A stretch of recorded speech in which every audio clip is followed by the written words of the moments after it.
What up, y'all? So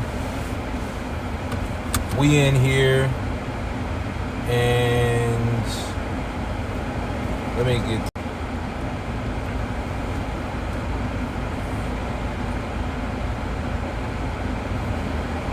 So yeah, we are in here. I just wanted to give y'all a quick update about everything that's been going on. So yesterday, hopefully you can see my face and stuff, but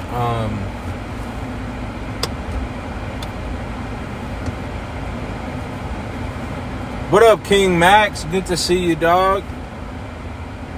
Good to see you. So yeah, I got a surgery yesterday for this condition that I have called gynecomastia. Hopefully y'all can hear me. King Max, can you hear me right now?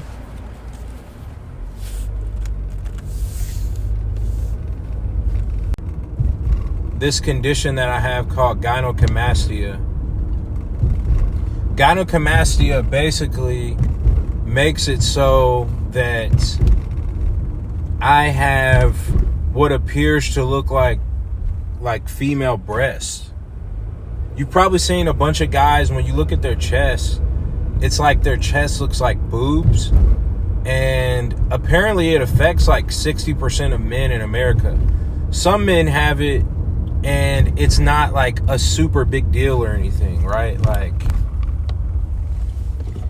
they just have it a little bit. But I had some of the worst form. I had like the worst kind that you can see. And I'm actually going to make a little bit of a documentary on it so you can see what my chest looked like before and what it looks like now.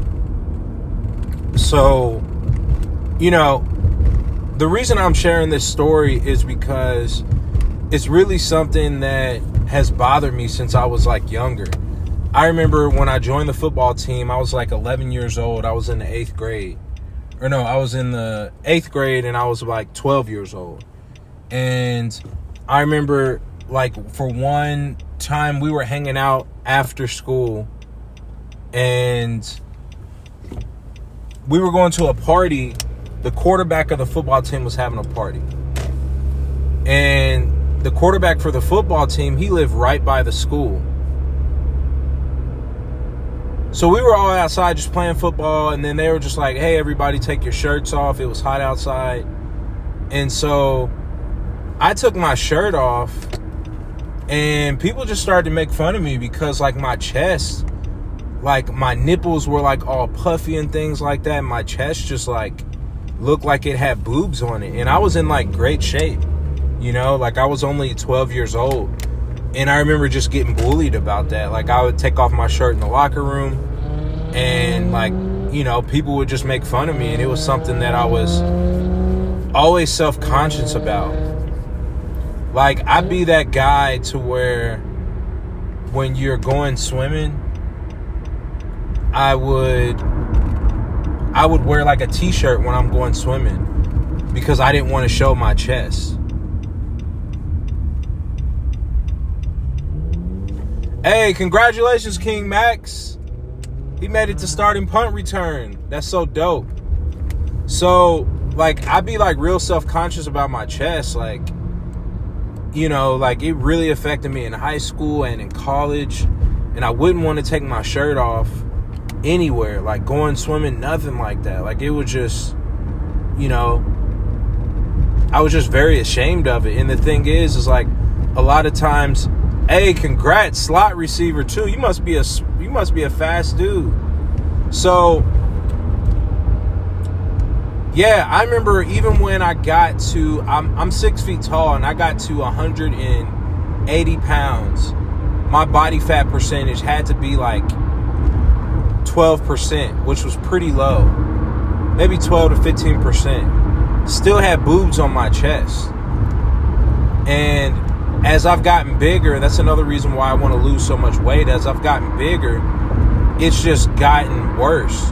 Like, as I've gotten older, my chest looks even more like boobs.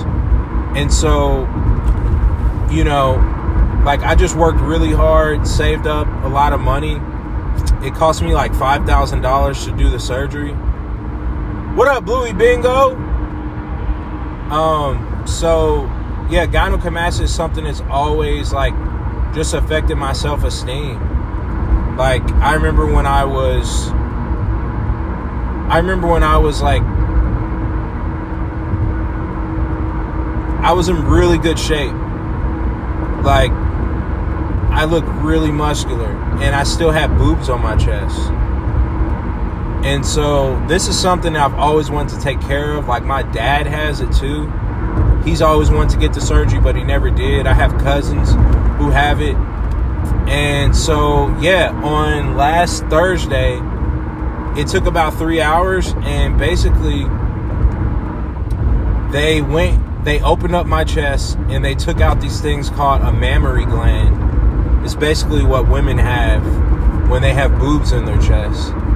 I had like some sort of disease where like my chest was just too much.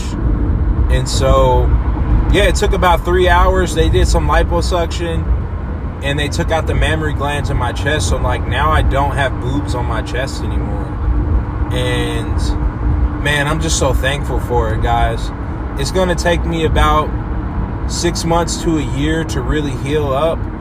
But now, you know, when I lose all this weight that I'm trying to lose, also I lost 6 pounds from the surgery. So that means I got 6 songs to release. But now I have all this weight, you know, once I'm able to, finally start working out again, which will be in about a month and a half, man, I'm going to focus so much on my chest and making sure that my chest is just like, you know, where it needs to be. So yeah, guys, I'm excited, man. Shout out to my wife for just being on board with getting this surgery. She knows it's something that's affected me, and man, I look forward to just, you know, like going on the beach and like not having people stare at my chest. Like it's weird when you look at a guy's chest and it looks like woman boobs, right? Like, you know, people have just always made fun of me. Appreciate it, Bluey. So, man, I know it's something that affects a lot of guys. And again, I know a lot of guys will say, well, why don't you just lose weight? You won't have boobs on your chest.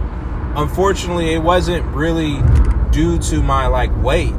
It's a disease that I had, and even if I was at like 5% body fat, I would still have those boobs on my chest. And so, yeah, like I said, last Thursday it was a 3-hour surgery. Shout out to Michelle Jones Singer for getting that surgery done. And yeah, you know, I'm just excited. You know, it didn't really change my life much, but mentally I think it will. And yeah, I just wanted to share that with you guys, man. Hope y'all having a good night tonight. Bluey, what you been up to this weekend?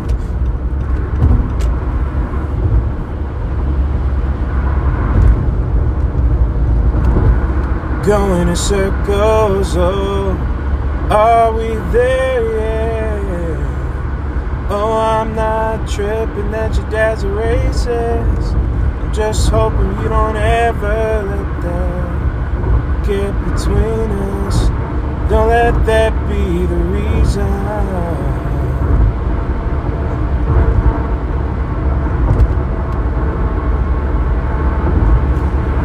Are you stealing?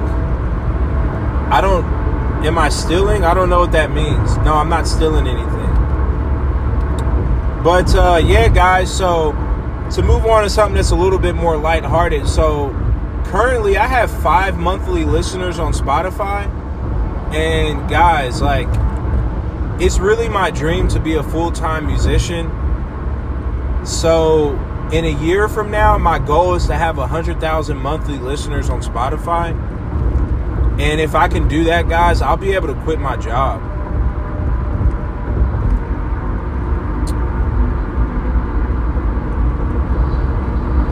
I'm a singer and producer. I make R&B, lo-fi, pop music.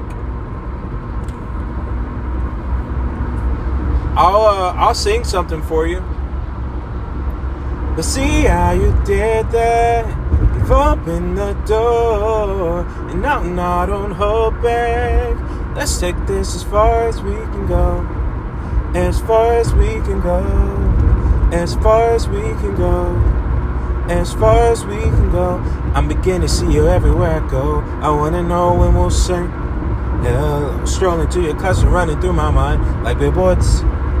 It's a sign. And hey, your class best of the day. So let's stay crossing ways. And this song ain't the only thing we'll play. Ping pong ain't the only game we'll play. Let's see how you did that. You've opened the door, and now don't hold back. Let's take this as far as we can go.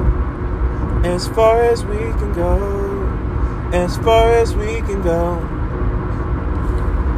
Hey Ruben, do you want me to do an open verse challenge on one of my songs?